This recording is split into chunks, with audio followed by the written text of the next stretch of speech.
Thai king signs decree approving first election since coup.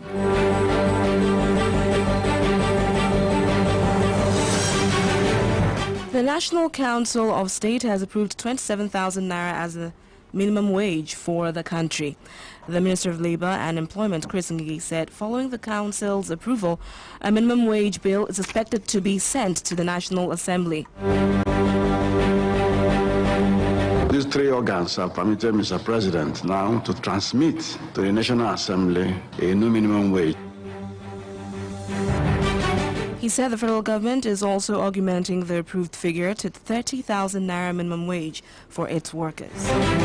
So for levels 2, 3, 4, 5, 6, as you go up, they're negotiable. But the minimum wage is for the lowest paid, the most vulnerable, the person on grade level 1, step 1.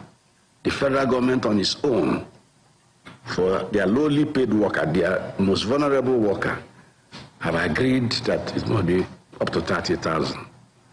But for every other person, private sector, state governments, local governments, the minimum wage for the entire country is 27,000.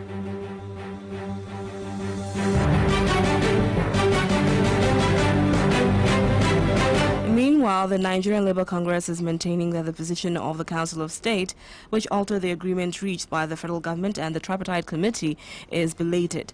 Speaking in an interview, President United Labour Congress Joe Ajero said the workers may be forced to resume hostilities with the government. Well, I don't think that 27,000 naira is the position of Nigeria Labour Congress on the new minimum wage.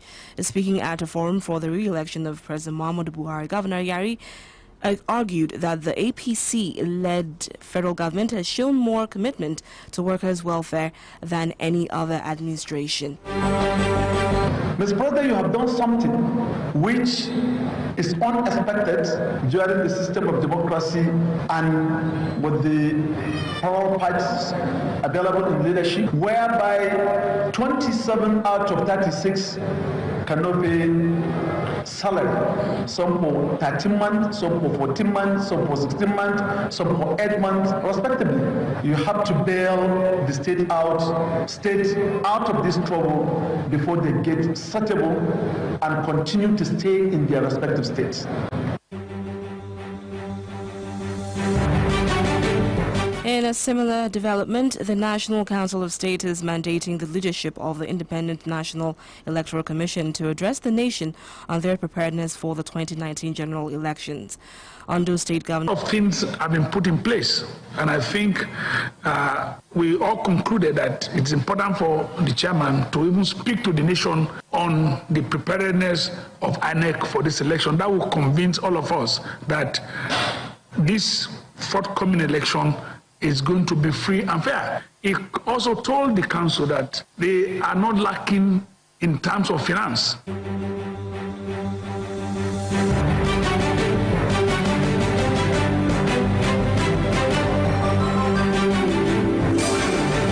The federal government has activated emergency response centers for Lassa fever cases in the country following the official declaration of the disease as an outbreak.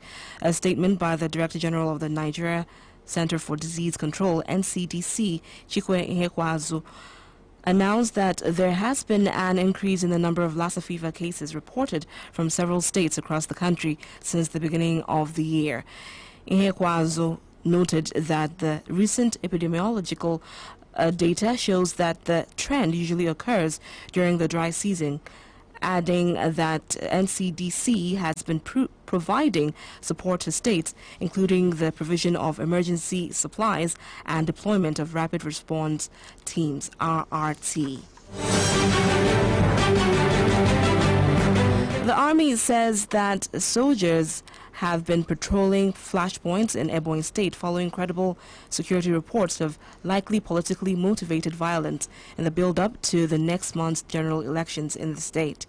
A statement signed by the Deputy Director of Public Relations, 82 Division of the Nigerian Army, Sagir Musa, stated that based on credible intelligence reports of likely impending politically motivated violence in the build-up to elections and electioneering campaigns by contending parties, troops of Sector 4 in 24 Support Engineer Regiment, Ebonyi State, have jointly been conducting robust patrols in major identified flashpoints across the state. Consequently, there is an increased presence of security agents on patrols and snapped checkpoints in some areas such as Afikpo, Ikwamaka, Alike, Echara, and Wampo communities in Afikpo and equal local government areas of the state.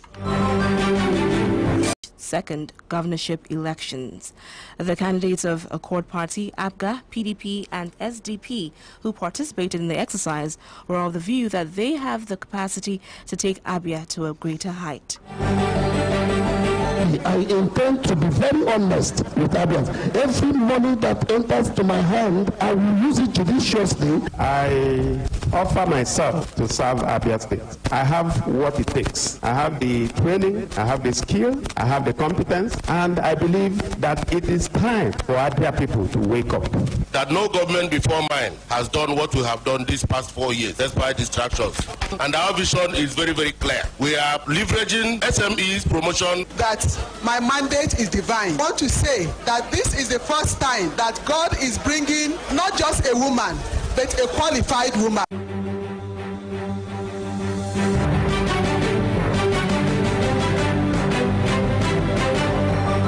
Meanwhile, some Abia State students are registering their resentment over the ill treatment meted out on them by security agents during the governorship candidate at the Abia Hotel's Umuahia.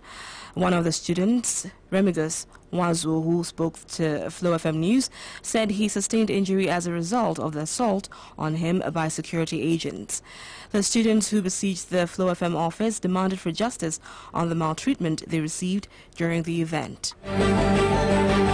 Community in the number of 3,000 went to Abia Hotel to grace the Abia Guba election after they had planned their own acts.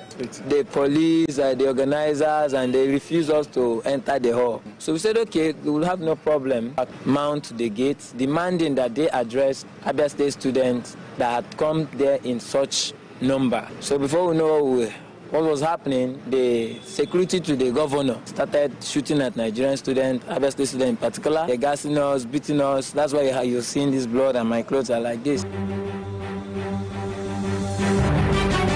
The Abia State government says the issue of pension arrears will soon be resolved as the state will be engaging the contributory pension scheme.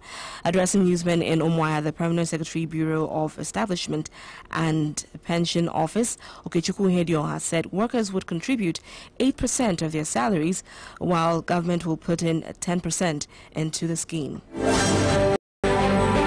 The Abia Civil Service has keyed into the contributory pension scheme. As a matter of fact, there are processes and procedures. Firstly, processes begun, and as at today, the governor magnanimously appointed a 13-man committee via the office of the head of staff to midwife that very of that contributory pension